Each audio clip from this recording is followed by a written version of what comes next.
Haleluya, jumpa lagi kita di Sekam Padi. Episode kali ini Sekam Padi akan bertemakan hati-hati gunakan matamu. Kita buka dalam Lukas 22 ayat yang ketiga. Maka masuklah iblis ke dalam Yudas yang bernama Iskariot, seorang dari ke-12 murid itu. Ayat 1, 2 sampai yang ke-6 di situ diceritakan atau ditulis tentang rencana pembunuhan Yesus dan bagaimana Yudas mengkhianati Yesus sebelum penetapan perjamuan malam dan sebelum Yesus ditangkap. Siapa itu Yudas? Yohanes 12 ayat 6 dan Yohanes 13 ayat 29 disebutkan atau ditulis di situ bahwa Yudas adalah bendahara memegang kas dari para rasul yang dipilih Yesus. Nah, seperti dalam 1 Timotius sampaikan bahwa akar segala kejahatan adalah cinta uang. Lewat apa? Lewat mata kita. Mata di dalam Matius 6 ayat yang ke-22 disebutkan, mata adalah pelita tubuh. Jika matamu baik, teranglah seluruh tubuhmu. Jadi apa yang kita lihat ditangkap oleh otak, disampaikan kepada seluruh tubuh. Informasi yang kita lihat. Jadi mata itu seperti kamera gitu ya. Jadi tangan bilang, ada apa di sana? Oh, ada bunga yang indah. Lalu otak memerintahkan, ambil bunga itu. Tangan meraih bunga itu. Jadi mata pelita tubuh.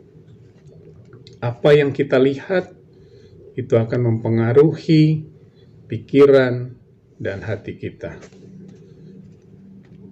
Matius 6 tadi sampaikan bahwa mata adalah pelita tubuh. Matamu baik, teranglah seluruh tubuhmu. Jadi apa yang kita lihat akan mempengaruhi bagaimana pikiran kita, bagaimana hati kita. Jadi apa yang kita lihat mempengaruhi pikiran dan hati kita. Dan itu sebabnya jika matamu jahat, gelaplah seluruh tubuhmu. Jadi jika terang yang ada padamu gelap, berarti gelap, betapa gelapnya kegelapan itu. Jadi kalau boleh digambarkan bahwa kalau mata kita terang, maka teranglah seluruh tubuh. Artinya tubuh kita itu sebenarnya gelap. Karena dia tidak punya mata, kan? Dia tidak bisa melihat. Jadi yang dapat melihat, yang bisa menyebabkan terang adalah mata kita. Kalau kita melihat hal-hal yang baik, kita membaca hal-hal yang baik, kita melihat tayangan-tayangan yang baik, kita melihat gadget kita, hal-hal yang baik, maka teranglah seluruh tubuh kita. Pikiran dan hati kita akan menjadi positif apabila kita melihat tayangan yang positif, kita membaca tayangan yang positif, hati dan pikiran kita menjadi positif. Apa yang keluar dari dalam mulut kita, nah, seperti yang kita tahu juga, apa yang keluar dari mulut, keluar dari hati. Apa yang keluar dari mulut kita, semuanya adalah hal-hal yang baik. Oleh sebab itu, mata mempengaruhi bagaimana iman percaya kita. Mata mempengaruhi bagaimana tindakan kita. Mata mempengaruhi bagaimana cara berpikir kita. Mata mempengaruhi segala sesuatu. Karena mata adalah pelita tubuh. Di ayat yang berikutnya disebutkan, jika matamu jahat, gelaplah seluruh tubuhmu. Jadi tubuh yang gelap ini, bagaimana cara meneranginya? Dengan mata kita melihat hal-hal yang baik, maka tubuh kita, seluruh tubuh kita menjadi terang. Kalau kita melihat hal yang jahat, maka mempengaruhi pikiran kita menjadi jahat.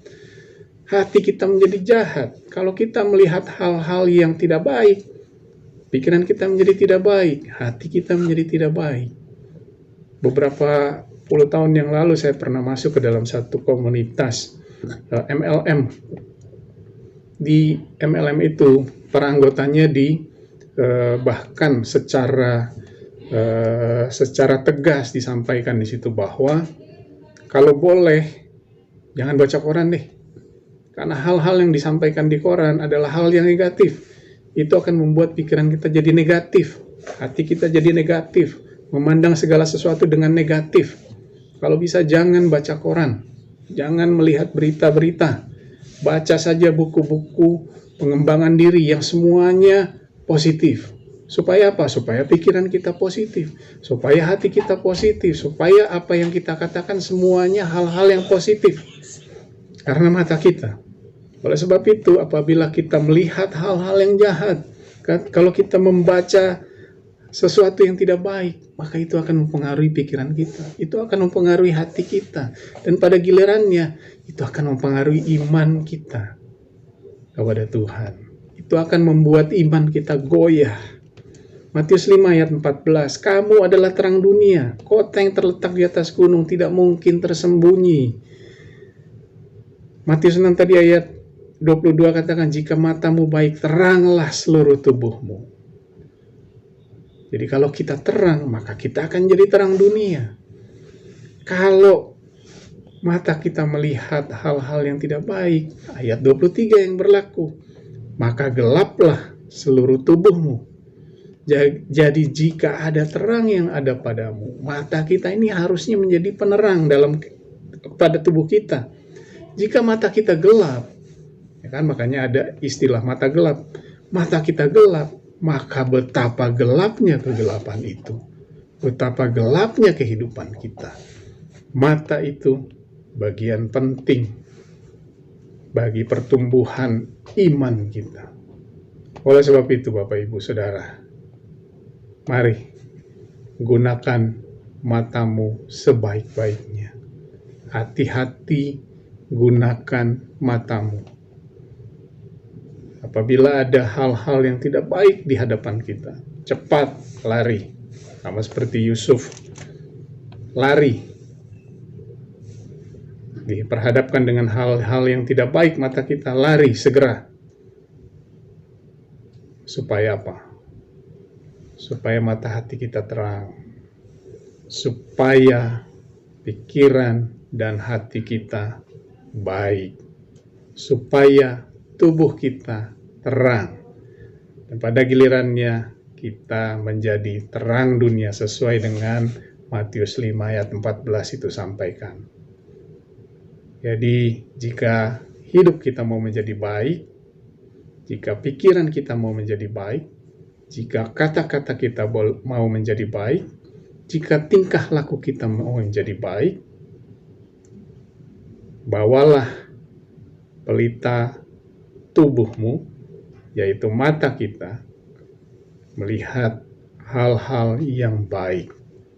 Maka seluruh tubuh kita akan menjadi terang Kristus.